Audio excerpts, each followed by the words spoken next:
పెట్టండి అమ్మ అక్క నాకు అన్నం పెట్టు నాకు ఆకలిస్తుంది వచ్చి ప్రజా సమస్యల మీద పోరాటం చేస్తాను నేను.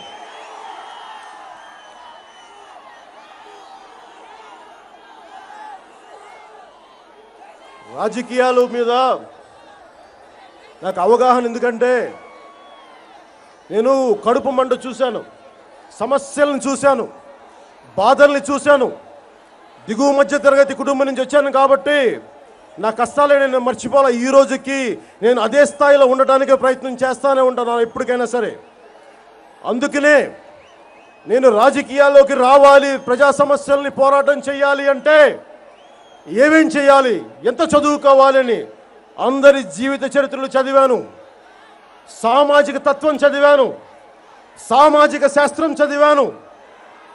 అన్నీ చదివి అది కేవలం చదివితే కాదు జీవితంలో కూడా ఎంతో కొంత పాటించాలని చెప్పి నాకు తోచినంతలో పాటించాను నేను.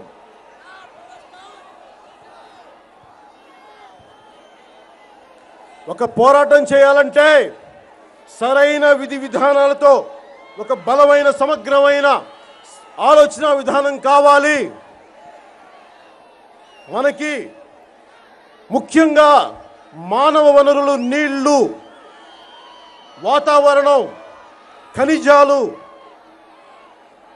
హ్యూమన్ రిసోర్సెస్ వీటన్నిటినీ ఎంత జాగ్రత్తగా వాడుకొని ఎంత సద్వినియోగం పరుచుకొని ప్రజలందరూ ప్రతి ఒక్కరూ సుఖంగా ఉండాలంటే ఏం చేయాలని అలాంటి ఆలోచనలు వచ్చి నాకెవరూ లేరు. నాకు పొలిటికల్ గాడ్ ఫాదర్స్ లేరు. నాకెవరైనా ఉందంటే గాడ్ ఫాదర్స్ మన సమస్యలే, మన ప్రజా సమస్యలే నా గాడ్ ఫాదర్స్. వాళ్ళు చెప్పారు నా వెనక ఎవరున్నారు, ఎవరు వెనకున్నారు అంటే నన్ను నడిపించే శక్తి మీరే, మీరే నా వెనక ఉంది. ప్రతి ఒక్కరూ పిచ్చి కూతలకు వస్తే ఎవరున్నారు, బీజేపీ వాళ్ళు నడిపించారా, తెలుగుదేశం వాళ్ళు నడిపించారంటే నన్ను ఒకరు నడిపించాలా? ఏం మా పౌరుషం లేదా, మాకు ఆత్మ గౌరవం లేదా? ఏమనుకుంటున్నారు మీరు? మమ్మల్ని ఒకళ్ళు నడిపించాలా? చూసే వాళ్ళకి చెప్పండి మీరందరూ.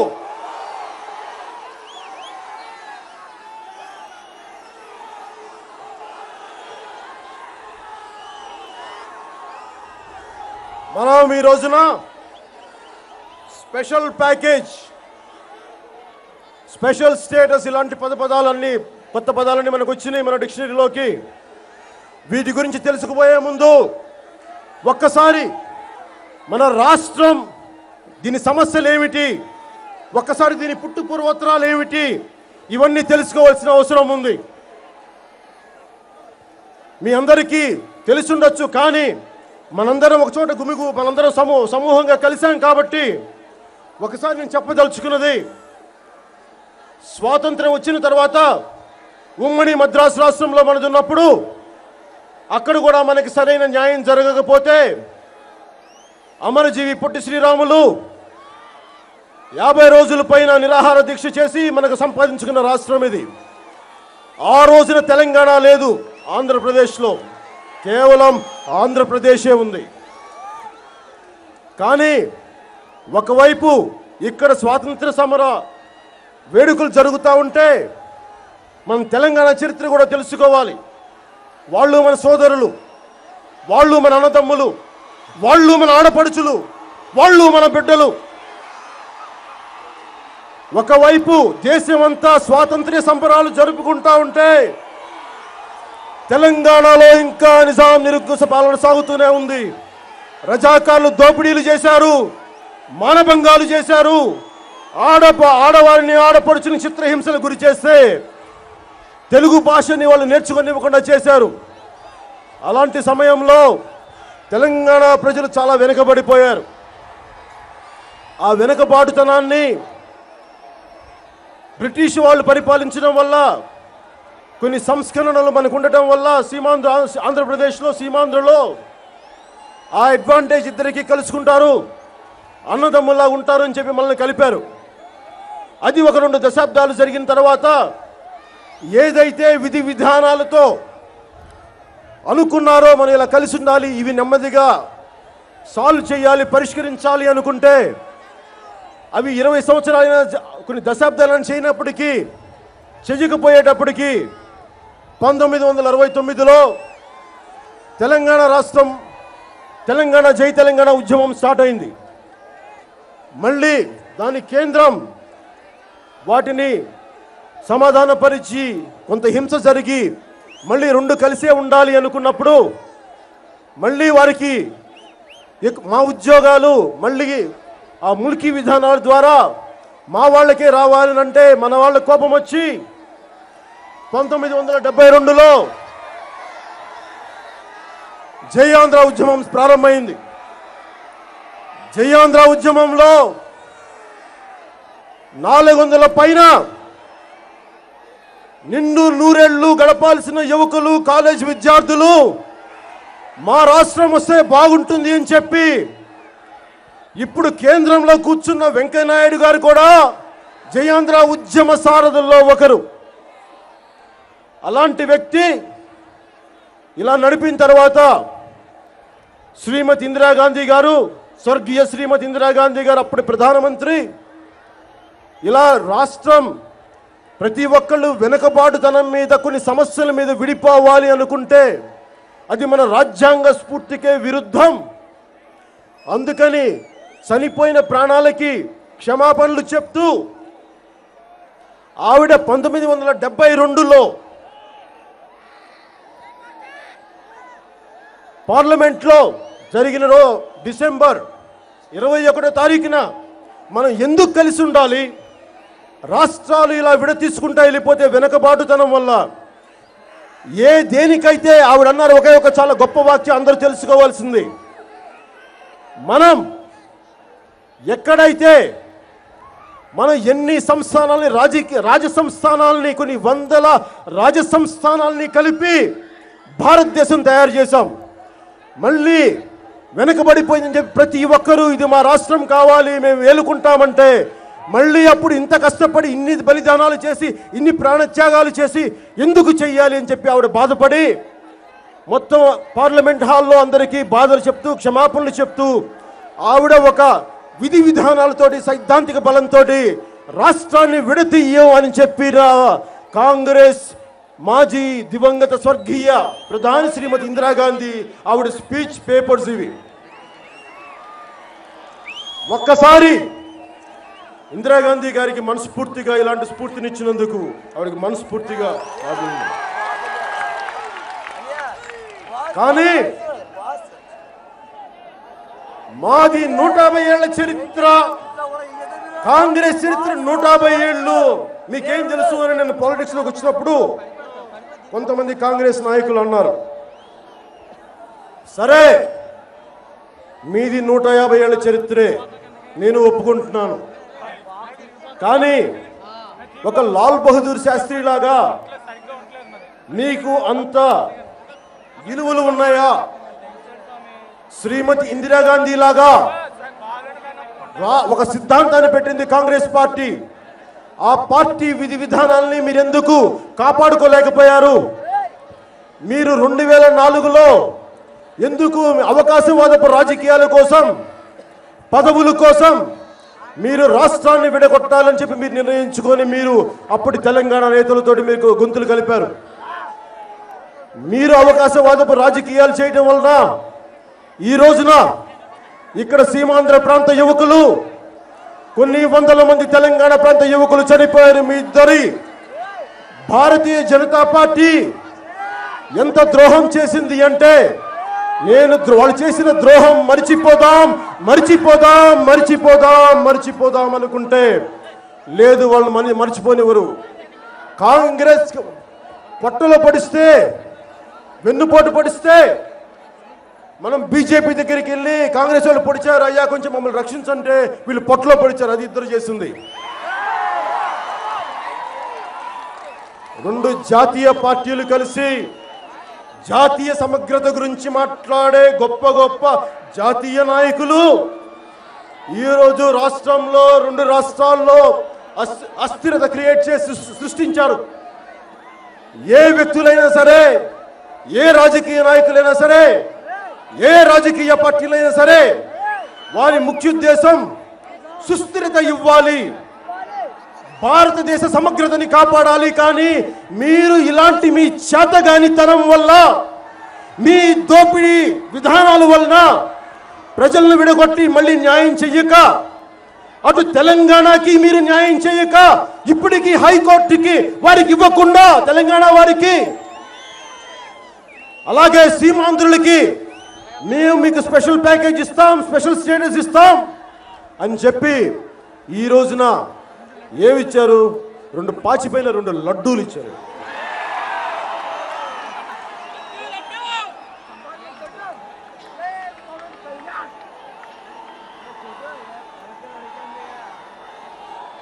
1972లో జయాంధ్ర ఉద్యమం తర్వాత అప్పటి ప్రధానమంత్రి శ్రీమతి ఇందిరాగాంధీ గారు మీరు కలిసి ఉండాలి అని చెప్పిన స్ఫూర్తితోటి అందరూ అర్థం చేసుకొని చాలా కొన్ని లక్షల సీమాంధ్ర కుటుంబాలు రాజధాని మన రాజధాని హైదరాబాద్ మన రాజధాని చెప్పి తరలి వెళ్ళాయి. తరలి వెళ్ళిన తర్వాత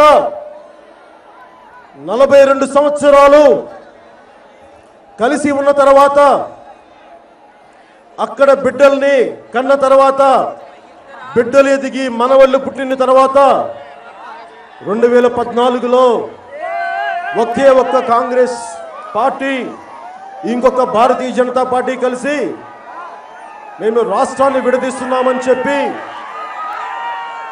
1996లో భారతీయ జనతా పార్టీ ఒక తీర్మానం ప్రవేశపెట్టింది. ఏమని? మీరు ఒక్క ఓటు వేయండి, మేము 2 రాష్ట్రాలు ఇస్తామని. నాకు అర్థం కాలేదు. ఈ రోజున మనకి స్పెషల్ స్టేటస్ ఇమ్మంటే వాళ్ళు ఏమన్నారంటే, ఇది రాజ్యాంగం ఒప్పుకోవట్లేదు, ఆ కమిషన్ ఒప్పుకోవట్లేదు, ఈ డిపార్ట్మెంట్ ఒప్పుకోవట్లేదు, ఫైనాన్షియల్ మంత్రి జైట్లీ గారు ఒప్పుకోవట్లేదు అని చెప్పిన వాళ్ళు, మీరు ఇన్ని అడ్డంకులు చెప్పిన వారు జాతీయ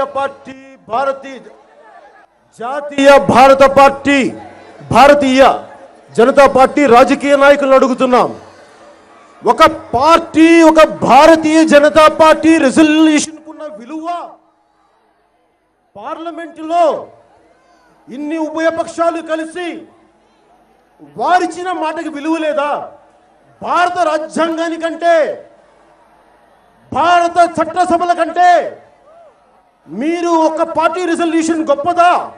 అదేనా మీరు ఆలోచిస్తున్నది? సిగ్గు తెచ్చుకోండి. మీరు మహాత్ముడు అంబేద్కర్ విగ్రహానికి దండలు వేయడం కాదు, ఆయన రాజ్యాంగ స్ఫూర్తిని బయటికి తీసుకురండి. మీరు పార్లమెంటులో ఇచ్చిన మాట నిలబెట్టుకొని మీరు నిజంగా అంబేద్కర్ గారిని గౌరవించే వ్యక్తులైతే మీరు స్పెషల్ స్టేటస్ మాటకి కట్టుబడి ఉండండి.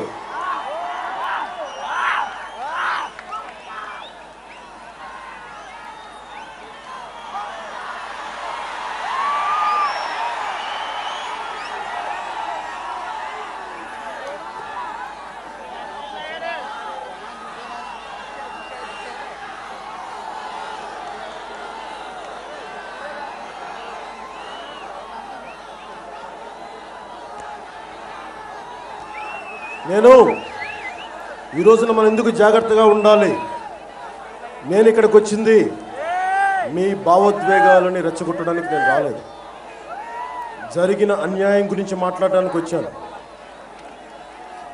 ఎందుకంటే భావోద్వేగాలు రెచ్చగొడితే మీ ఒంటికి చిన్న గీత గీసుకున్నా నా గుండె గాయపడుతుంది, నేను ఏడుస్తాను.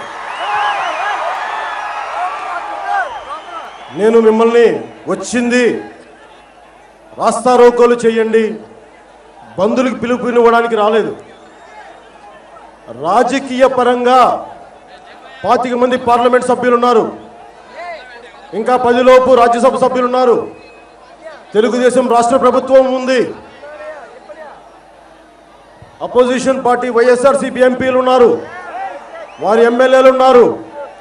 వాళ్ళందరూ ఫెయిల్ అయితే అప్పుడు మన రోడ్ల మీదకి వచ్చి మనం ఏం చేద్దాం?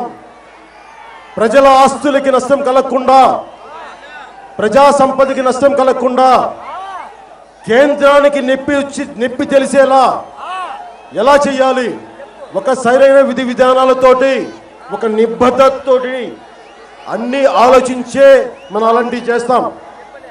రేపు సిపిఎం పార్టీ నాయకులు, వైఎస్ఆర్సీపీ పార్టీ నాయకులు బంద్కు పిలుపునిచ్చారు. నేను బంద్కు వ్యతిరేకం కాదు. కాకపోతే ఒకవేళ మీరందరూ పాల్గొంటారా లేదా అన్నది అది మీ ఇష్టానికి వదిలేస్తాను. ఎందుకంటే నేను దాన్ని నా ఇష్టం లేదు. దానికి కారణం కూడా చెప్తాను. మీరెందుకు కష్టపడాలి? మీరెందుకు కష్టపడాలి? పదవుల్లో కూర్చుంది ఎవరు? పార్లమెంటులో కూర్చుంది ఎవరు? అసెంబ్లీలో కూర్చుంది ఎవరు? పార్లమెంటు క్యాంటీన్లో సబ్సిడీ ఫుడ్ తింటుంది ఎవరు? వాళ్ళని పోరాటాలు చేయమని చెప్పండి, వాళ్ళని నిలదీయమని చెప్పండి. మీరెందుకు అడగాలి? మీరెందుకు కష్టపడాలి? మీరు చదువుకోవాలి, మీరు ఉద్యోగాలు చేయాలి, మీ ఇంట్లో మీ అమ్మ మీ తల్లిదండ్రులని బాగా చూసుకోవాలి, మీ బిడ్డల్ని బాగా పెంచుకోవాలి. అంటే వీళ్ళు చేయాల్సినవి చేసి కన్వీనియంట్గా మన మీదకి తోసి మీరు చేసుకోండి, మేము మళ్ళీ కూర్చుంటామంటారు. ఆ పప్పులే ఉడకో, మీరు పోరాటం చేయాల్సిందే. మీరు ఇలాంటి గారడీలు, సాము గారడీలు దయచేసి మా దగ్గర చూపించకండి. ఇలాంటి విద్యలు నాకు చాలా బాగా తెలుసు. కానీ అది రాజకీయ క్షేత్రంలో మీరు చేయాల్సిన పనులు. ఇప్పుడు చంద్రబాబు నాయుడు గారు గౌరవ ముఖ్యమంత్రి, వారు తీసుకోవాల్సిన నిర్ణయం. తెలుగుదేశం ప్రభుత్వాన్ని నేను ఒకటి అడుగుతున్నాను, మీరు కేంద్రం ఇచ్చిన పాచిపోయిన లడ్డూలు తీసుకుంటారా, విసిరి వాళ్ళ ముఖాన్ని కొడతారా అన్నది నేను మీకు వదిలే